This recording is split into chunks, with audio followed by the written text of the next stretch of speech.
میرے بھائی یہ سورہ بنی اسرائیل میں یہ جو آیت ہے کہ قیامت والے دن ہر شخص کو اس کے امام کے ساتھ بلایا جائے گا، تو قرآن جن کو امام کہہ رہا ہے پھر انہی اماموں کے ساتھ بلایا جائے گا نا۔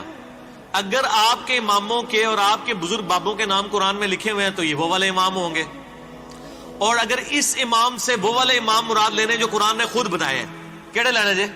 جب مسلمان ہو تو پھر وہی لوگوں گے، جے کچھ اور ہو ہندو سکھ عیسائی تو پھر جو مرضی لیندے رہو۔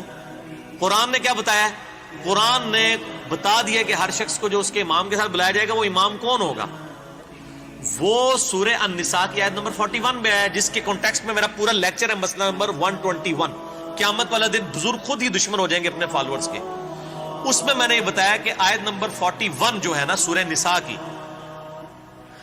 اس میں آتا ہے کہ وہ وقت کیسا ہوگا کہ اے نبی علیہ السلام، جب ہم ہر امت میں سے ایک گواہ کو اٹھائیں گے اور آپ کو گواہ اٹھائیں گے اپنی امت کے خلاف۔ ہر امت میں سے ایک گواہ کون ہوگا؟ اس نبی کا، اس امت کا نبی، اور آپ کو آپ کی امت کے خلاف اٹھائیں گے لیڈرشپ کے طور پہ۔ بخاری مسلم میں اس آیت کے کانٹیکسٹ میں حدیث ہے کہ عبداللہ ابن مسعود رضی اللہ تعالیٰ عنہ سے نبی علیہ السلام نے فرمایا عبداللہ قرآن سناؤ۔ اس نے کہا یا رسول اللہ قرآن تو آپ پہ نازل ہوا ہے، میں سناؤں قرآن؟ آپ فرمایا عبداللہ مجھے دوسروں سے سن کے لطف آتا ہے۔ تو عبداللہ ابن مسعود کہتے ہیں میں نے سورہ نساء کی تلاوت شروع کی، اور تلاوت کرتے کرتے کرتے جب میں ان آیات کے اوپر پہنچا، سورہ نساء کی آیت نمبر 41 کے اوپر، آپ ذرا امیجن کریں نا جن ہستی پہ یہ آیت نازل ہوئی ہے ان کے لیے کتنے بڑا امتحان ہے۔ امت تو کہہ رہی ہے کہ جی جو کچھ بھی ہے تیرے محبوب کی امت سے ہے، اور محبوب کو اس اعتبار سے کتنی فکر ہے امت کی کہ ان کو پتہ ہی نہیں ہے کہ میں نے تو شکایت لگانی پڑ جانی ہے۔ سورۃ الفرقان کی آیت نمبر 30 ہے، وقال الرسول یا ربی ان قوم اتخذوا ھذا القرآن مہجورا۔ نبی علیہ السلام قیامت الدن شکایت کریں گے اللہ میری قوم، میری امت نے قرآن کو پیچھے پھینک دیا تھا، اور نبی علیہ السلام کو اس بات کی خود ٹینشن تھی کہ مجھے اپنی امت کے خلاف گواہی دینی پڑے گی، لیکن امت کہتی ہے اللہ جو کچھ بھی ہے تیرے محبوب کی امت سے تکی جائے گی، پتہ چل جائے گا، پتہ نہیں چلے گا، لگ پتہ جائے گا۔ یہ آیت سورہ نساء کی آیت نمبر 41، اعوذ باللہ من الشیطان الرجیم۔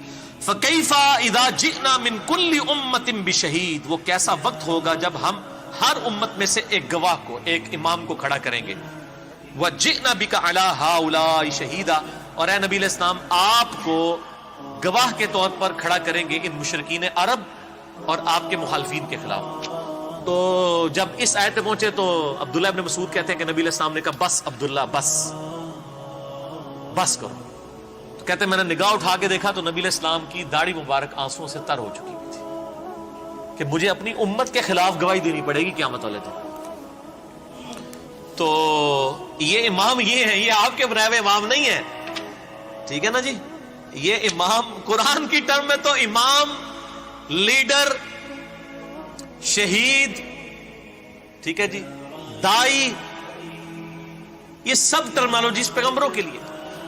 سورہ الزمر کے آخری رکوع میں پڑھ کے دیکھیں نا، جب دوست کی دوزخ میں جائیں گے نا تو فرشتوں سے پوچھے گا اور تمہارے اندر کوئی پیغمبر نہیں آیا تھا ڈر سنانے والا، کوئی رسول؟ وہ یہ نہیں پوچھیں گے کہ کوئی امام نہیں سی کھڑی تھی تو تقلید کر لیندے۔ فرشتوں کو تو پتہ ہی نہیں ہے۔ یہ وہ اسی طریقے سے جیسے سورہ یونس میں ہے کہ اللہ تعالیٰ فرماتا ہے کہ تم اللہ کے مقابلے پہ وہ ہستیاں گھاڑ رہے ہو جو اللہ کے علم میں نہیں ہے زمین و آسمان کے اندر۔ دیکھو کس لیول تک جا کے بات کی ہے۔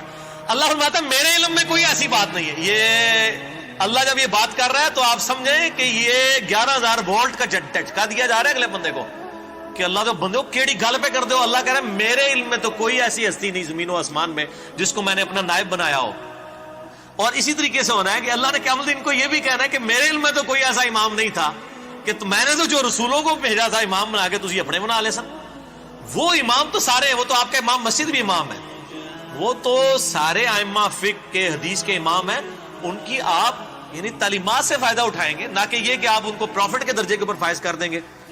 سورہ الاعراف کی شروع کی آیات آپ پڑھ کے دیکھیں، اس میں آپ کو مزید کلیئر ہو جائے گا۔ سورۃ الاعراف کے بالکل سٹارٹ کے اندر اللہ تعالیٰ نے اس حوالے سے انبیاء کا منصب جو ہے نا وہ بیان کیا ہے۔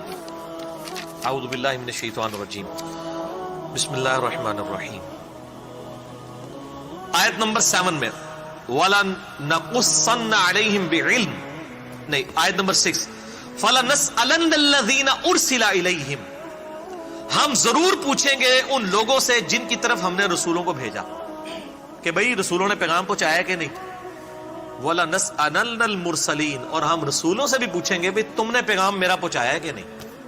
رسولوں کو بھی پوچھا جائے گا کہ آپ نے کام کیا ہے کہ نہیں، اور جن کی طرف آئے ان کو بھی پوچھا جائے گا کہ ہاں بھی رسول نے پیغام پہنچا. اسی لیے تو بخاری مسلم کی حدیث ہے نا، یوم النہر کا خطبہ، آپ علیہ السلام نے کیا کہا، اوہ میں نے لوگوں اللہ کا پیغام تم تک پہنچا دیا.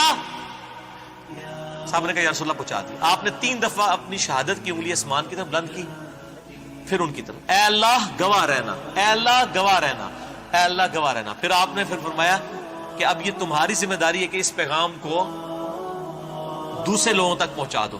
اور بسا اوقات جس کو پیغام پہنچایا جاتا ہے وہ زیادہ یاد رکھنے والا ہوتا ہے بنسبت اس کے جو پہنچا رہا ہوتا ہے. یہ حدیث کا جب پورشن بیان کیا کرتے تھے نا محدثین، اور کہا کرتے تھے صدق رسول اللہ، رسول اللہ نے سچ کہا. دین تو عربیوں میں نازل ہوا تھا، یاد اجمیوں نے رکھا. آپ کے ساری حدیث کے امام جو ہیں سب اجمی ہیں. امام بخاری رشیا کے، امام مسلم ایران کے، امام ابو داؤد، امام ترمذی افغانستان کے. ترمذ آج بھی ہے. وہ جب پاکستان نے نیٹو سپلائی لائن بند کر دی تھی تو ان دنوں وہ ترمذ شہر بڑا گونج رہا تھا کہ ترمذ کے ریلوے اسٹیشن پہ آیا کرے گا سامان. ابو داؤد ترمذی افغانستان کے. صرف ایک امام مالک ہیں جو مدینہ شریف کے رہنے والے ہیں، باقی سارے ائمہ فقہ کے ہوں حدیث کے ہوں سب کے سب اجمی ہیں. آپ دیکھ لیں اللہ تبارک و تعالیٰ نے اجمیوں سے کیسا کام دیا.